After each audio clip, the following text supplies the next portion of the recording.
High, আমি পিয়ালি। আমার ঘুম থেকে উঠতে একটু লেট হয়ে গিয়েছিল, তাই তাড়াতাড়ি রেডি হয়ে চলে গিয়েছিলাম রিয়ার গায়ে হলুদে। গিয়ে দেখি ওর তখন ফটোশ্যুট চলছে। ওর বাড়ির অনেকেই প্রায় তখন রেডি হয়ে আসেন। ওর কাছে আমি আর অনেক মামাতো বোন ছিল। আমরা দুজনে ওর সাথে কিছু ভিডিও তুলে নিচ্ছিলাম আর কিছু ছবিও তুলে নিয়েছিলাম।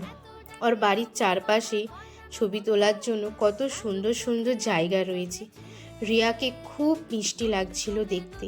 ক্লাস 5 থেকে আমাদের ফ্রেন্ডশিপ, দুজনে একসাথে কত সুন্দর সুন্দর সময় কাটিয়েছি, কত আনন্দ করেছি। ওকে হ্যাপি দেখে আমার ভীষণ ভালো লাগছিল। আর এই হচ্ছে আমাদের মিষ্টি ব্রাইডের মিষ্টি নিতকনে। খুব সুন্দর লাগছিল নিতকনেকে দেখতে।